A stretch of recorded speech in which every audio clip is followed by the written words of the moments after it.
কালী পুজোর দিন সন্ধেবেলা আমি আর আমার বন্ধু হঠাৎই প্ল্যান করে ট্রেনে উঠে এক কাপ চা খেয়ে শরীর আর মন দুটোকেই চাঙ্গা করে বেরিয়ে পড়ি নৈহাটির উদ্দেশ্যে। আর ট্রেন চলতে চলতে যখন দেখি স্ক্রিনে পরবর্তী স্টেশন নৈহাটি জংশন, তখনই আমরা ট্রেন থেকে নেমে পড়ি আর পৌঁছে যাই নৈহাটিতে। আর প্ল্যাটফর্ম থেকে নামার সময় এই মিষ্টি মুহূর্তটা আমার চোখে পড়ে।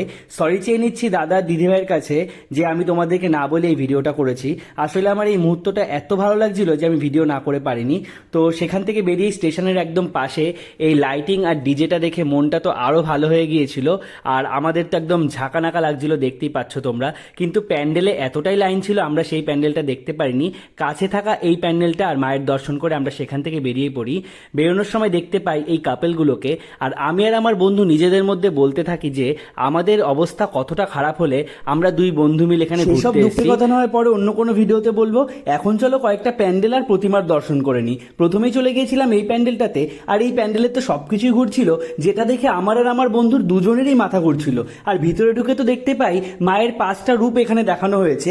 আমার সাথে সাথে তোমরাও মায়ের এই 5টা রূপ দর্শন করে নাও। আর ওই যে বললাম না এই প্যান্ডেলে সবকিছুই যেন ঘুরছে, এই দেখো আমি ঠিক বললাম তো। আর এদিকে নৈহাটি হাই স্কুলের মাঠে বসেছিল মেলা, আর সেখানে ছিল এত বড় একটা নাগরদোল্লা। হাঁটতে হাঁটতে আমরা পৌঁছে যাই নৈহাটি গঙ্গার ঘাটে। তার মানে বুঝতেই পারছো আর কিছুক্ষণ পরেই আমি তোমাদেরকে বড়মার দর্শন করাবো।